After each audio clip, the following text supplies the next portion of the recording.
fortalecimento ou não, não pensem em tratamentos passivos. Então cansa ainda, nos dias de hoje o paciente chega no consultório com dor, diz que está fazendo fisioterapia, já fez 50 atendimentos de fisioterapia, eu pergunto o que está fazendo, está fazendo forno de Bier, que eu não sabia nem que existia ainda, forno de Bier, está fazendo infravermelho, TENS e termina com gelo, tá entendendo? Então algo totalmente sem nexo, faz medida de calor superficial, faz TENS, depois faz frio, enfim, não tem proposta terapêutica nenhuma. Então fiquem atentos em relação a isso. Esses pacientes não se sentem muito bem com intervenções passivas, não. Vamos lá, vamos começar aqui. Então, osteoartrite de joelho. O Instituto Melinda e Bill Gates, eles patrocinam pesquisas mundiais que eles verificam o impacto global de determinadas doenças, tá certo? E foi publicado em 2014 o impacto global da osteoartrite, tanto de joelho quanto de quadril. Eu vou trazer os dados aqui para a osteoartrite de joelho, tá certo? Estima-se que a prevalência mundial de osteoartrite de joelho gira em torno de 3,8%. É gente pra caramba, tá certo? Se vocês forem ver, se a gente pensar na população mundial, dá quase 278 milhões de pessoas com osteoartrite sintomática de joelho. A gente sabe que a prevalência é um pouco maior em mulheres. As mulheres têm em torno de 4,8% de prevalência e homens 2,8%. Sendo o pico de prevalência de osteoartrite de joelho na população em média de 50 anos de idade. Por que isso é importante? Se chega um paciente no seu consultório, próximo dos 50 anos de idade, com dor no joelho, principalmente no compartimento medial do joelho, sem nenhuma história de trauma associado, você já pode suspeitar que esse paciente está evoluindo com osteoartrite de joelho. E como é que a gente vai determinar isso? O diagnóstico da osteoartrite de joelho segue as recomendações do Colégio Americano de Reumatologia, tá certo? Então o Colégio Americano de Reumatologia fala que o paciente, primeiro, ele tem que ter dor no joelho e presença de osteófitos. Por quê? A artrose a gente sabe que é algo normal. Todo mundo em algum momento de suas vidas, se fizer um raio-x de coluna, de dedos, de punho, mão, joelho, vai ter sinais de artrose, vai ter o bico de papagaio, né, que são os osteófitos. Então é importante que, além disso, o paciente tenha a sintomatologia, tá certo? E além disso, o paciente tem que ter outros 3 critérios de acordo com o Colégio Americano de Reumatologia. Então, primeiro, é dor e presença de osteófitos. E depois, é idade igual ou superior a 50 anos, um critério. Rigidez matinal que dura pelo menos 30 minutos.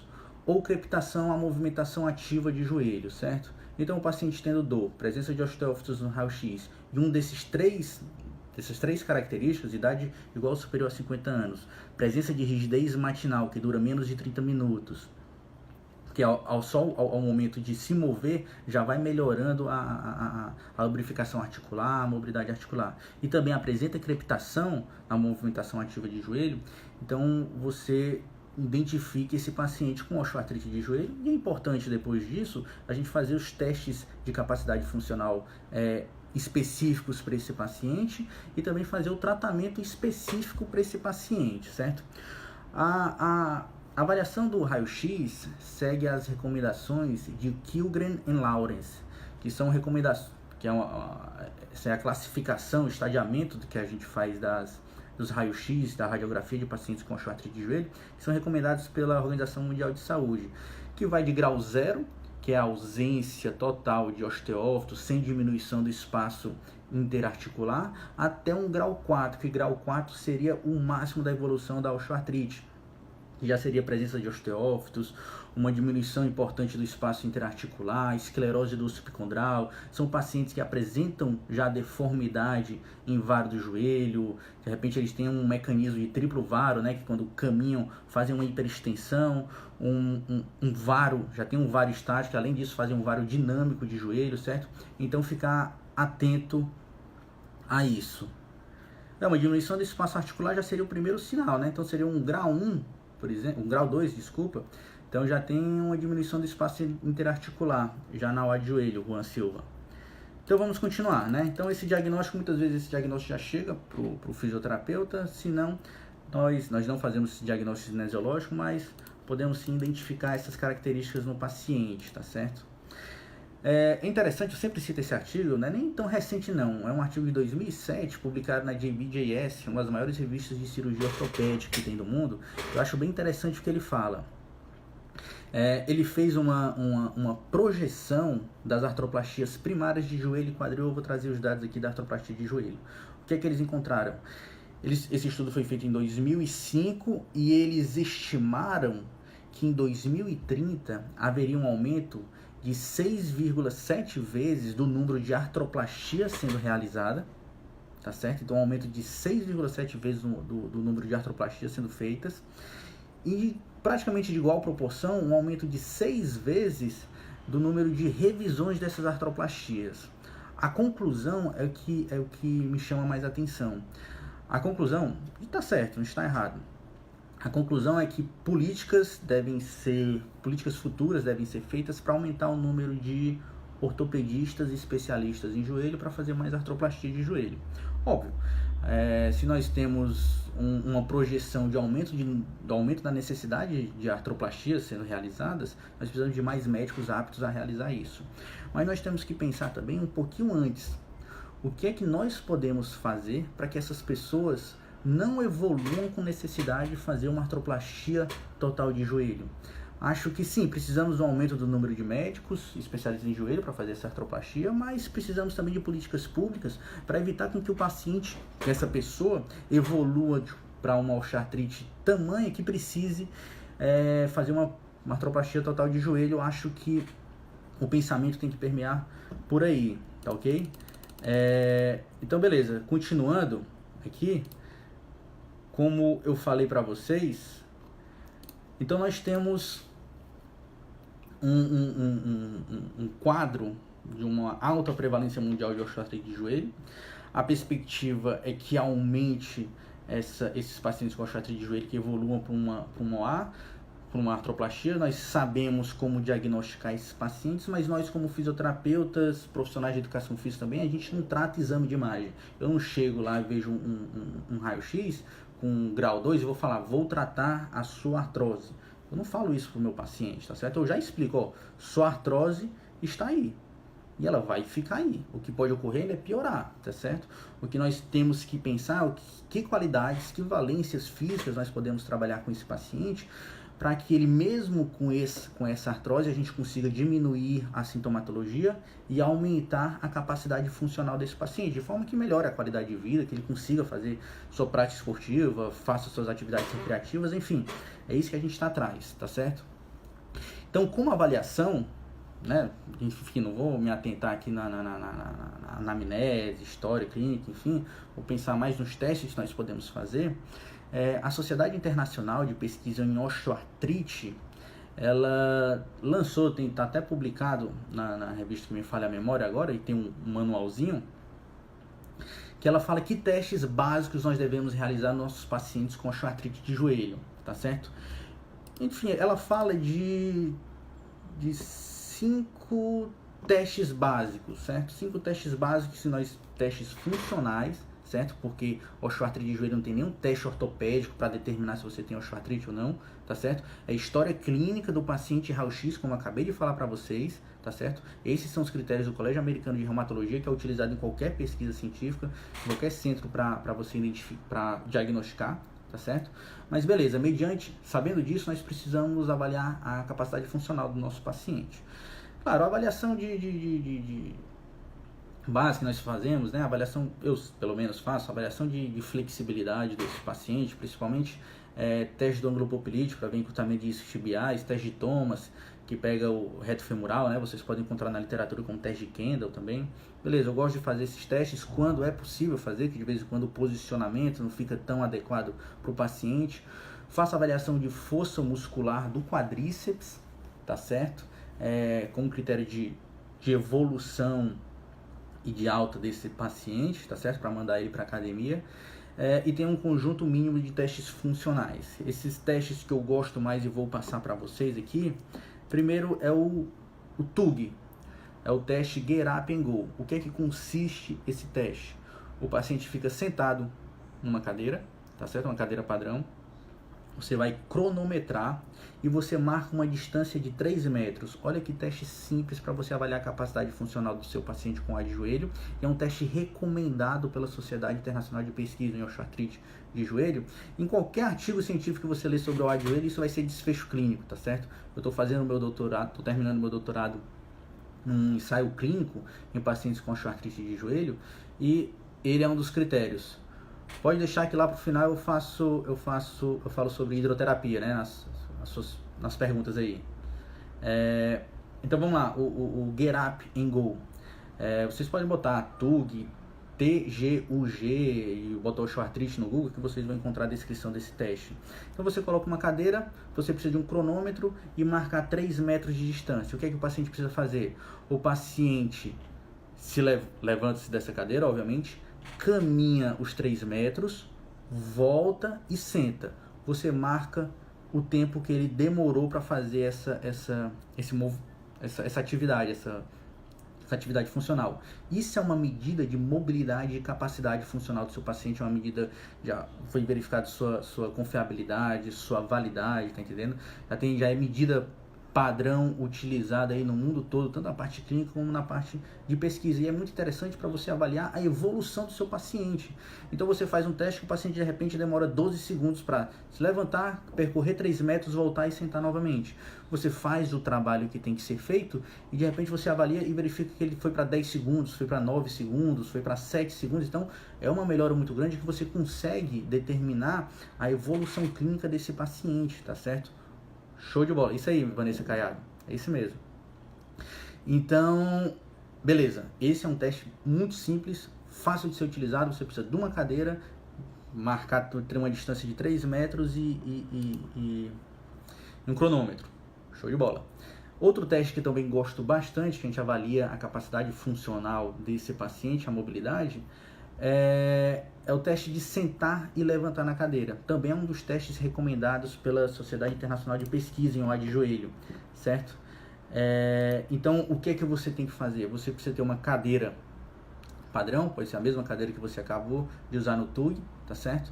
O paciente fica com os braços cruzados nessa cadeira, os pés apoiados no chão, e ele deve se levantar e descer por 30 segundos, certo? Ele fica em pé, né, assume a posição bípede e senta por 30 segundos e você quantifica, né, o número máximo de repetições que esse paciente conseguiu fazer. Show de bola. Então o paciente, muito provavelmente, o paciente chega no seu consultório, tá com dor, uma inibição muscular gigantesca, não tá conseguindo fazer nada. Ele nesses 30 segundos acaba fazendo 3, 4 repetições de repente, tá certo? E ao longo do processo de avaliação, de evolução terapêutica, você reavalia e encontra que ele tá conseguindo fazer 12 repetições, tá conseguindo fazer 15 repetições. Eu tive uma paciente que fez artroplastia total de joelho, não evoluiu nada bem, eu comecei a atendê-la com 4 meses depois de pós-operatório, muita dor, limitação, não conseguia fazer nada, terminou, ela fez, no primeiro atendimento, ela fez 12 repetições nesse sentar e levantar, e no último atendimento, acho que uns 2 meses e meio, depois de um trabalho de fortalecimento, que eu fiz com ela antes de liberar para academia, ela fez 30, ela fez quase os 30 mesmo, acho que ela fez 27, 28 repetições em 30 segundos, com uma mobilidade, uma capacidade funcional gigantesca. Então, é bom que você tenha os critérios quantitativos para você evoluir com mais segurança e você consegue mostrar isso para o seu paciente com mais segurança. O paciente vê que melhorou, é muito agradável, ele passa a confiar mais no seu trabalho. Como eu falei, são medidas que já foi avaliada a confiabilidade, já foi avaliada a responsividade, já foi avaliada a sua validade para avaliar a capacidade funcional desses pacientes. Show de bola. O que é a recomendação? Você faz um de treino e dois testes. Não tem como você fazer só um e ponto final. Tem que fazer um de treino para explicar, corrigir as falhas do seu paciente, os erros que ele pode ter. Beleza, fez um de treino, acha que precisa fazer outro treino? Faz outro treino, mas normalmente um treino só já está bom. E faz 2 testes valendo mesmo, e você pega a média desses 2 testes. Show de bola.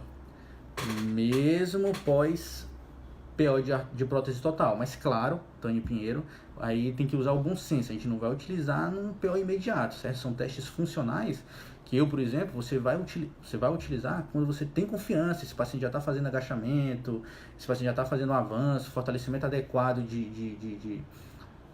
um fortalecimento de membro inferior como um todo, e você acha que está apto, você faz. Mas enquanto o paciente tem dor, edema, limitação de amplitude de movimento, essas coisas todas, já nem faz esses testes não, porque é até perigoso ele sair com mais dor e não voltar mais para o seu consultório, tá certo? Então fiquem atentos a isso. Beleza, nós aqui na UFC, nós elaboramos um teste também para avaliar a capacidade funcional desses pacientes. Nós estamos... Não, um mês é muito cedo, não faça não, tem outras coisas para trabalhar ainda, beleza? Então nós temos, porque um dos testes também recomendados é teste de subida e descida de escada, tá certo? Sendo que essas subidas e descidas de escada, elas são muito, enfim, os estudos não têm um padrão. Normalmente falam um lance de 11 degraus, um lance de 6, de 9 degraus, você sobe e desce, ou você só sobe. Então é muito vago como você avalia essa capacidade funcional dessa forma. E é uma queixa comum desses pacientes, tá certo? Além do mais, você vai ter um espaço físico no seu consultório com 11 degraus, vai ser difícil, tá certo? Então nós elaboramos um teste que é o 15S Step Up and Down Test. Nós já apresentamos no congresso da Brafito e tudo, mas enfim, não vou me aprofundar muito não, porque eu não gosto de falar sobre coisas que não foram publicadas ainda. Então a gente está finalizando a escrita dele, as alunas Raíssa e Isabel que tocaram esse estudo. Então são as cenas dos próximos capítulos. Pra falar a verdade, tem muitas cenas dos próximos capítulos aqui, o problema é escrever tudo. Mas vamos lá, a gente vai em frente. Então vamos lá, continuando. Como eu falei da vez passada de questionários para o LCA, tem um questionário fantástico que vocês podem utilizar para pacientes com artrite de joelho, que chama-se KOOS, certo? O KOOS. Quem puder escrever aí para mim para ajudar, tá certo? O KOS é um questionário com 42 questões. Ele tem 5 domínios. Ele avalia sintomas, avalia dor, avalia qualidade de vida, avalia capacidade funcional em atividades recreativas e capacidade funcional em atividades esportivas, tá certo? Aí você pode pensar, pô, mas eu já vi tanto isso. Show de bola, Jackson, esse mesmo. Eu já vi tanto o OMAC, tá certo? O OMAC o KOS é uma versão aprimorada do OMAC, certo? Para quem não sabe. Então, os autores do KOS entraram em contato com os autores do OMAC, pediram autorização, obviamente, e fizeram uma versão melhorada do OMAC, uma versão mais completa. Ou seja, o OMAC está contido no KOS, então você não precisa aplicar os dois questionários. Então, é um questionário que acaba sendo um pouco extenso, tá certo? Mas é um questionário muito bom. Ele é disponível no site koos.nu, certo? N de navio e U de união. Lá tem um site com todas as versões do KOS. Quem está responsável por fazer a tradução, validação e adaptação cultural para o português é o nosso grupo aqui da UFC, do Papo Joelho. Nós já fizemos nós já fizemos a tradução, a retrotradução, nós fizemos o consenso já, adaptação cultural, finalizamos a validação dele, só falta também agora terminar a estatística escrita, então mais um sendo o próximo capítulo, mas ele já está disponível no site, tá certo? Então vocês podem utilizar lá que logo a gente publica a versão, a validação dele, mas ele já adianto que já foi coletado tudo, ele já está disponível no site.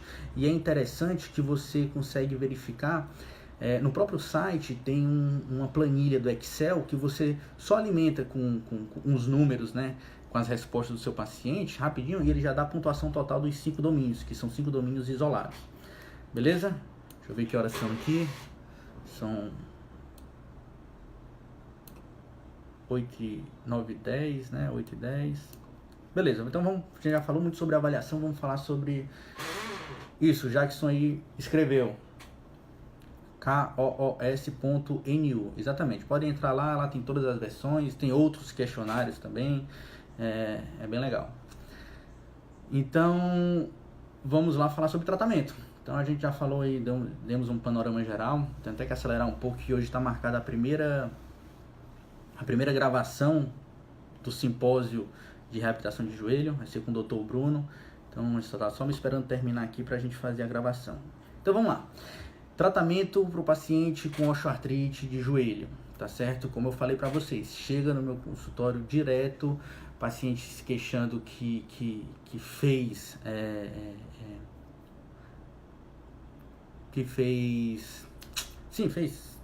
20, 30, 40, já está fazendo fisioterapia há 10 meses. Quando eu questiono o que estava sendo feito, simplesmente intervenções passivas. Não tinha uma intervenção ativa, intervenção passiva. O máximo que fazia ali, de repente, era um alongamento de posteriores da coxa e ponto final. Já falei para vocês. Esse perfil de paciente não evolui bem com intervenções passivas. Vocês querem melhorar a dor e melhorar a capacidade funcional dos pacientes e vocês com a de joelho, não adianta vir com técnicas passivas. Você pode até, num primeiro momento, fazer uma terapia manual, utilizar uma corrente interferencial ali para dar uma acalmada na situação ali, se for o caso, mas utilize intervenções ativas o quanto antes. Eu, particularmente, utilizo eletroterapia, prefiro corrente interferencial nos casos bem agudos, tá certo? Eu não consigo, de repente o paciente faz uma extensora, dói, faz a abdução, dói do quadril, enfim, eu não consigo tocar no paciente. Eu posso colocar uma corrente interferencial nele. Eu prefiro corrente interferencial atensa, porque é uma corrente de média frequência. Então ele sofre menor impedância dos tecidos e o efeito analgésico acaba sendo um pouco mais duradouro. Mas, outra coisa, eu não gosto de fazer TENS ou corrente interferencial e deixar o paciente lá, esperando. Não. Eu faço isso associado com minha terapêutica. Então muitas vezes eu coloco lá e vou fazendo técnicas de mobilização articular, se for o caso, vou fazendo uma liberação miofascial, se eu também achar necessário, vou fazendo alongamento. Eu já fiz paciente com corrente interferencial na cadeira extensora, tá certo? Estava fazendo cadeira extensora e fazendo corrente interferencial. Então assim, existem essas possibilidades, mas eu nunca gosto de deixar meu paciente passivo, não gosto de perder 20 minutos, não gosto de perder, sei lá, o tempo que for do meu atendimento, ele deitado fazendo um choque, uma corrente interferencial ou um TENS, tá certo? Se eu utilizar, eu utilizo com terapêutica ativa. Beleza, primeiro ponto.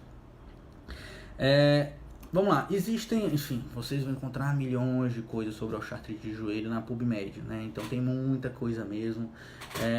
Eu trouxe aqui um compêndio das 4 principais sociedades, entidades que pesquisam osteoartrite de joelho, que é a Academia Americana de Cirurgiões Ortopédicos. Eles têm um guidelines sobre tratamento da osteoartrite de joelho. O Colégio Americano de Reumatologia também tem um guidelines. A Sociedade Internacional de Osteoartrite de Joelho tem um guidelines.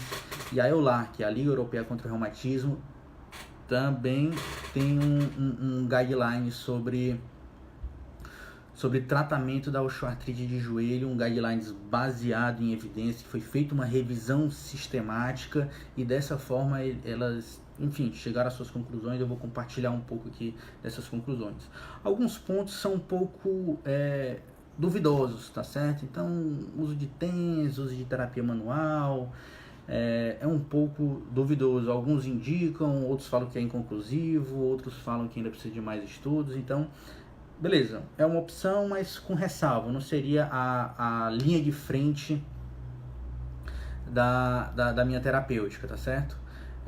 Vocês vão guardando aí as perguntas que depois eu respondo, certo? De vez em quando eu leio a pergunta de vocês e acabo dando um travamento aqui na linha de raciocínio, mas pode ir mandando aí, depois vocês me lembram as perguntas. Então pronto, existem 3 pontos que são super importantes, que esses 4 guidelines recomendam para o tratamento do paciente com A de joelho, tá certo? Que são, primeiro, orientações, tá certo? Então você orientar adequadamente seu paciente sobre exercício em casa, automanejo, atividades que podem piorar ou melhorar a sua sintomatologia, manter-se ativo fisicamente, você orientar em relação à evolução da ordem do joelho do paciente. Então assim, o paciente se empoderar na sua condição clínica é bom. Então orientem o paciente de vocês em relação ao A de joelho, tá certo? Outra coisa importante é o que? Emagrecimento, algo que foge à minha competência como fisioterapeuta, mas de repente a profissionais de educação física, nutricionistas, não sei se tem algum nutricionista aqui. Então, emagrecimento, perda de peso é algo benéfico, melhora dor em pacientes com osteoartrite de joelho, tá certo? Então, sempre chega aquele paciente lá com seus 60 anos, OA de joelho, grau 3, de repente morrendo de dor, mas com sobrepeso gigantesco, sem fazer atividade física, você se preocupa com o quê? Vou fazer um TENS no meu paciente, vou mobilizar a tíbia e patela desse paciente. É muito pouco, tá certo? Tem que fortalecer, tem que caminhar para um nutricionista, tem que orientar, tem que falar que você tem que perder peso, tem que fazer exercício pro resto da vida, você não pode ficar parado, tem que fazer essas atividades, passa orientações para o trabalho, orientações em casa. Então, esses dois primeiros pontos, orientações e emagrecimento, são sim evidências que melhoram a sintomatologia de pacientes com OA de joelho. E outro ponto que também não tem discussão entre esses guidelines chama-se exercício físico, tá certo? Esses pacientes, realizar exercício físico é bom, tá certo? Então, por isso que eu falo, não tem como ser tratamento passivo. Esses pacientes têm que ser inseridos em uma atividade física. Eu, particularmente, faço muito trabalho de fortalecimento nesses pacientes, mas o que ocorre? Os estudos mostram que não importa que tipo de exercício você faça, é basicamente dor lombar. Dor lombar, se você for ver, pensando em exercício, tudo melhora, mas nada é melhor que nada. Tá entendendo? Então, assim, se você comparar diferentes tipos de exercício para dor lombar, acaba que todos têm um resultado muito semelhante, eles não têm diferença significativa entre si. E parece que para o OA de joelho também. Então você pode encontrar um ou outro artigo que mostre que um determinado tipo de exercício é melhor do que outro, mas pensando assim, nessas revisões sistemáticas, se você fizer exercício resistido, exercício contra resistência, de fortalecimento, exercício aeróbio, fazer hidroterapia, fazer exercício individual ou em grupo,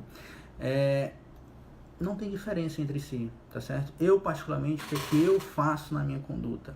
Eu começo muito com trabalho de ativação, não vou falar nem que é fortalecimento, porque a carga acaba sendo baixa e tudo, né? Porque a gente vai sentindo, ganhando confiança do paciente, vendo o que dói e o que não dói.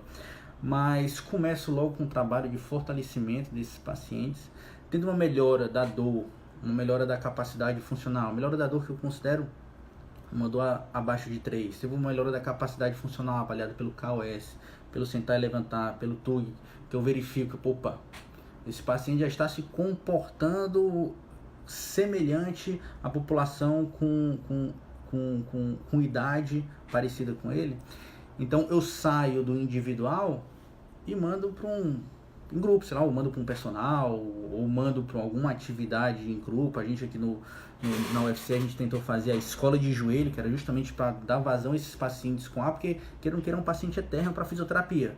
Que é um paciente que a dor tem um pico de dor, mas passa um tempo, faz alguma terapêutica, essa dor melhora, mas depois volta e acaba piorando essa sintomatologia. Então é algo cíclico, né? Porque a artrose continua lá, então ele tem que continuar fazendo exercício físico, tem que continuar tomando cuidado. A gente sabe que muitas vezes o paciente acaba negligenciando a atividade física, o exercício. Então ele vai voltar para a fisioterapia. Para ele não ficar preso na fisioterapia, tem que mandar para um profissional de educação física, tem que mandar para uma escola de joelho, algo do gênero, tá certo?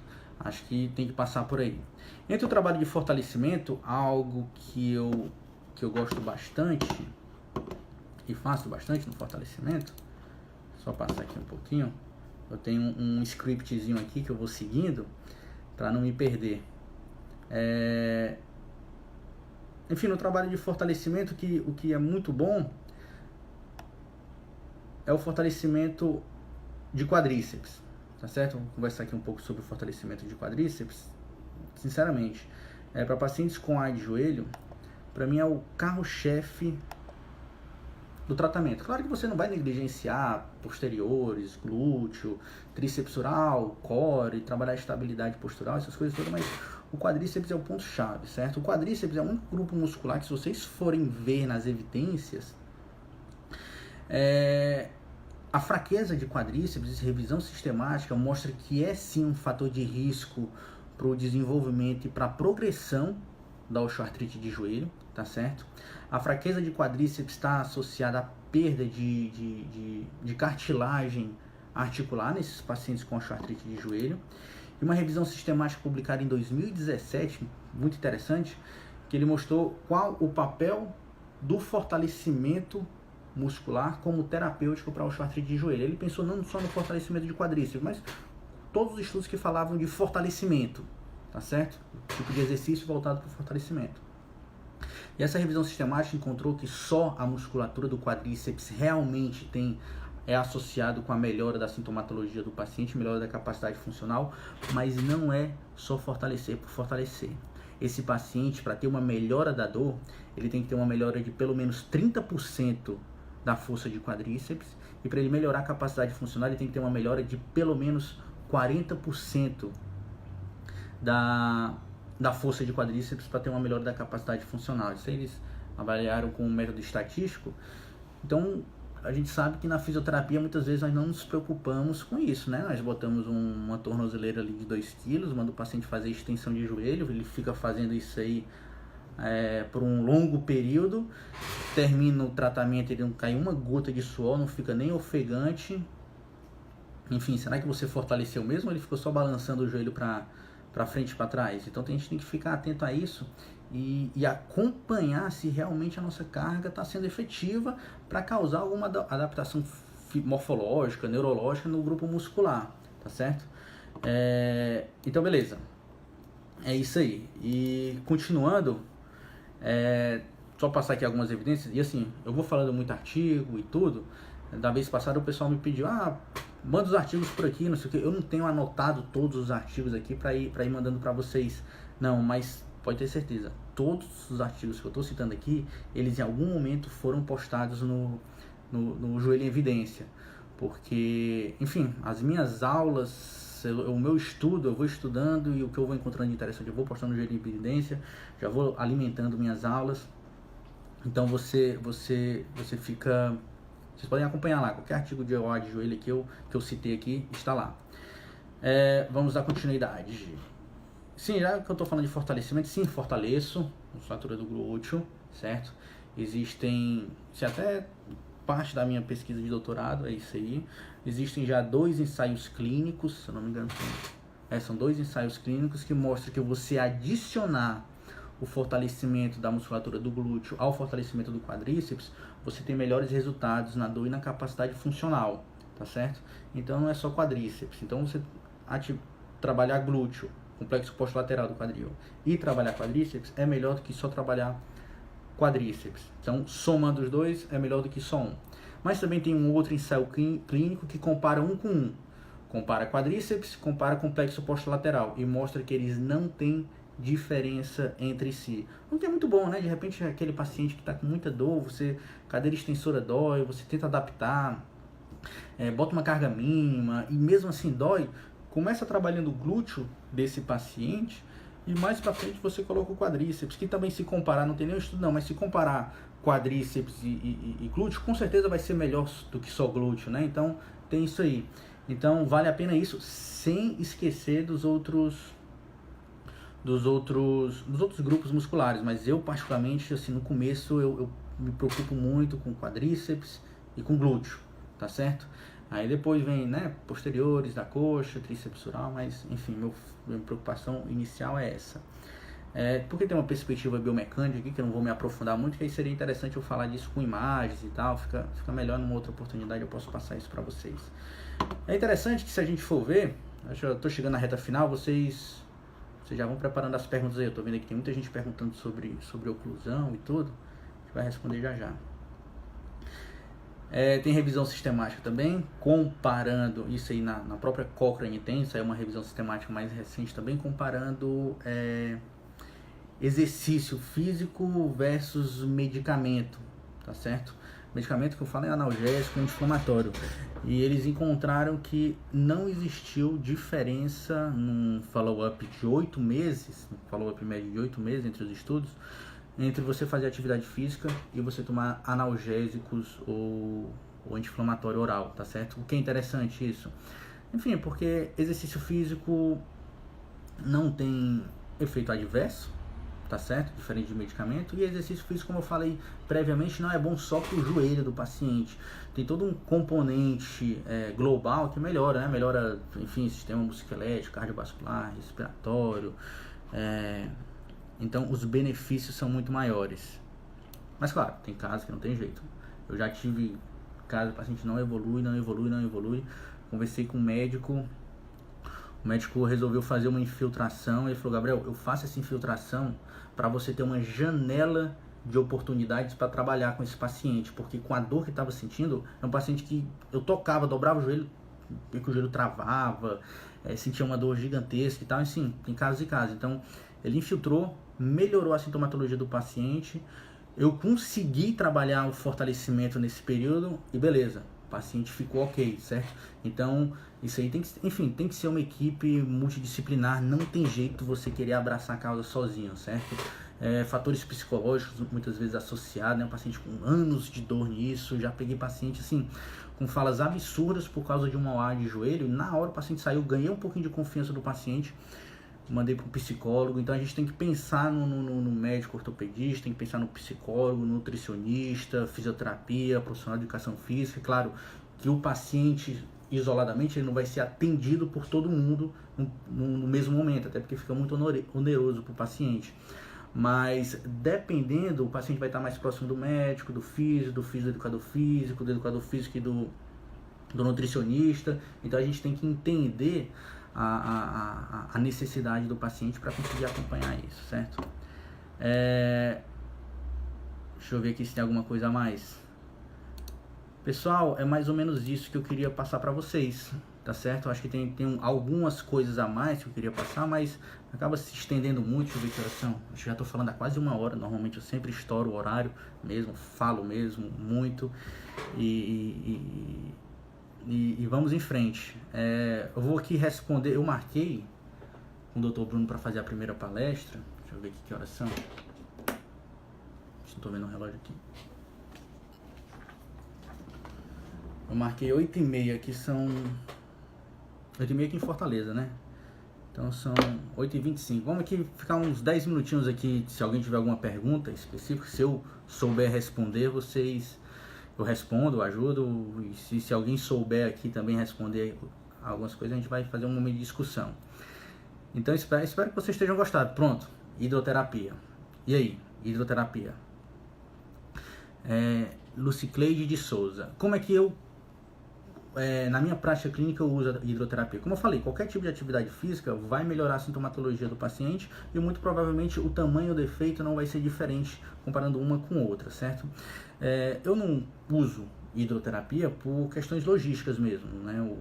O meu consultório não tem uma piscina que eu possa fazer esse trabalho com o paciente, mas quando o paciente evolui de forma que chega um momento que eu vou encaminhar esse paciente para algum outro colega, outro profissional, que eu normalmente encaminho ou para o Pilates, ou para a musculação, ou para a hidroterapia, tá certo? Dependendo da dor, da capacidade funcional desse paciente, obviamente. Independente também do desejo, né? Porque a atividade física tem muito disso. Então você acaba mandando ele fazer uma atividade física que ele odeia, de repente, essa atividade física, não gosta de musculação, e você manda para lá. Então a gente tem que pensar, agora entra PBE, os valores do paciente, tá certo? Então você sabe que fortalecimento é bom, mas ele odeia musculação, então os valores do paciente tem que ser respeitados. A gente tem que pensar em outro tipo de atividade que vai promover o fortalecimento sem assim, mas que o paciente acompanhe, né? Ele seja assíduo no tratamento. Então, sim, hidroterapia no segundo momento eu faço quando mediante isso eu mando para Pilates, mando para musculação ou mando para hidro em um determinado momento. Mas assim, cedo ou tarde, qualquer paciente que foi para Pilates ou foi para hidro, para mim tem que ir para uma academia, tem que ir para musculação, não tem jeito. Então vamos lá, já tirou algum paciente da fila para já? Ítalo Souza, tem uma paciente que hoje em dia ela não faz atendimento comigo, mas ela fez a avaliação comigo. Sim, ela não podia, eu fiz todo o programa de acompanhamento com ela, e ela vem a cada 2 meses mais ou menos, era indicação de artroplastia total de joelho, e ela me acompanha, tá certo? Assim, então tem que ser claro, uma indicação plena enfim, eu vejo no consultório, não tem como, a gente vai fazer um paliativo aqui na fisioterapia, preparar para uma cirurgia, mas não tem jeito. Mas eu já tive, sim, pacientes que pelo menos eu posterguei. Não sei se mais cedo ou mais tarde ela vai precisar fazer essa artroplastia total de joelho. Mas sim, já chegaram pacientes com indicação, e não foi só um paciente, que agora eu estou lembrando de outros, não foi só um paciente, e saiu dessa indicação. Mas essa indicação também não saiu só de mim, não fui eu que bati o martelo. Normalmente algum colega médico indicou, chegou na nossa equipe, que tem outros médicos também especialistas em joelho, e nós conjuntamente mandava: Gabriel, avalia, vê a necessidade ou não de fazer a gente operar e tudo. Enfim, eu falava: tem lastro pra gente trabalhar, se ela vai precisar ir pra cirurgia ou não, depende de como ela vai evoluir, como é que ela vai responder aos exercícios. Já peguei paciente que ia pra, assim, feita a artroplastia, complicou, indicação de, enfim, fazer uma liberação artroscópica e tudo, enviou, e alguns a gente conseguiu fazer com que o paciente não evoluísse para uma nova cirurgia, e outros que precisavam. Mas por causa, não porque perdeu a prótese, né? Porque perder a prótese é catastrófico, mas sim porque evoluiu com artrofibrose. Sim, vamos lá, mais perguntas aqui?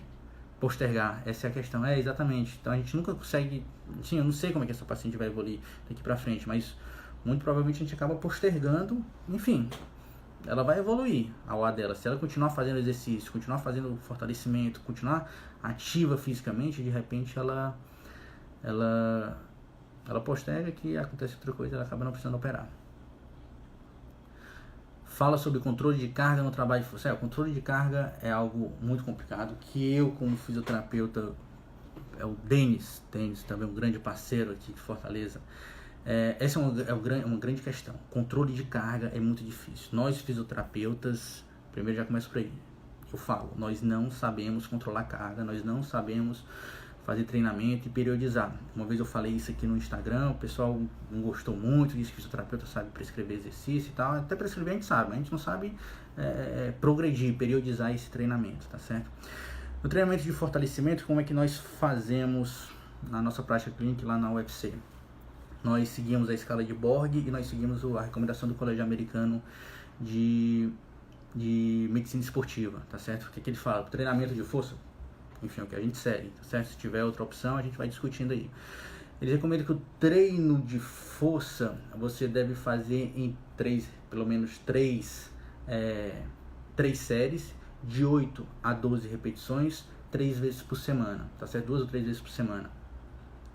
Sendo que, se esse paciente na terceira série ele conseguir fazer 14 ou mais repetições, então é porque a carga tá fácil, tá certo? Então a gente aumenta o peso num próximo atendimento, ou seja, o paciente tem que fazer de 8 a 12 repetições, 3 séries. Se na última série ele acaba fazendo 14 repetições ou mais, ou deixa ele fazer até a falha muscular, ele faz 14 repetições ou mais, é um sinal que você tem que progredir. Além disso, a gente vai acompanhando pela escala de Borg, escala modificada de Borg. Eu sempre trabalho com uma escala entre 6 e 8, tá certo? Para se fosse percebido do paciente. Mas agora vem vários parênteses, né? Tem que mediar isso aí, a gente está pensando só na carga. Eu tenho que verificar, porque uma carga mínima muitas vezes não fadiga o paciente, mas já causa dor. Então eu tenho que balizar pela dor do paciente, tá certo? De repente você bota uma carga menor, foge dessas recomendações e manda uma repetição muito grande, mas de forma que gere um estresse metabólico ali, fisiológico do muscular. Então, além da dor do paciente, que pode ser um fator limitante, não só a carga, tem outro fator também que que são comorbidades. Então a gente tem que ficar atento à comorbidade desse paciente. Muitos desses pacientes já têm idade elevada, já têm pressão alta, já fizeram cateterismo, já de repente tiveram um AVC, tá entendendo? Então a gente tem que ficar atento nessa carga que a gente vai utilizar para não estressar o paciente de forma demasiada no momento inicial, tá certo? Então a gente se baliza por isso. Nós temos um profissional de educação física no nosso grupo, com o Papo Joelho também, que passa muitas orientações, e agora é fisioterapeuta também, o Dr. Carlos. Dry e kinésio. O pessoal perguntando muito de dry e kinésio. Enfim, kinésio eu não uso, certo? Não vou aqui me ater muito a kinésio. Eu vou respondendo aqui, quando cortar, cortou. Dry, eu não uso, tá certo? Não vi evidência científica de melhora e não uso por questões técnicas, não sei. Kinésio, tenho formação em kinésio, não uso porque nenhuma evidência mostra que kinésio funciona enfim, para nada, tá certo? Pacientes com O de joelho tem estudo científico e não melhora. Então, também não perco meu tempo adesivando meu paciente. Ângulo de proteção para pacientes com A de joelho, o ângulo de proteção é a dor do paciente, tá certo? Não tem um ângulo de proteção específico. Se o paciente tem dor quando chega próximo da extensão de joelho, foge da extensão de joelho. Se tem dor quando chega no máximo de flexão, foge da flexão. Esse é o ponto balizador, é a amplitude que causa dor, não tem uma amplitude específica para paciente com A de joelho. Pessoal, eu acho que é isso aí.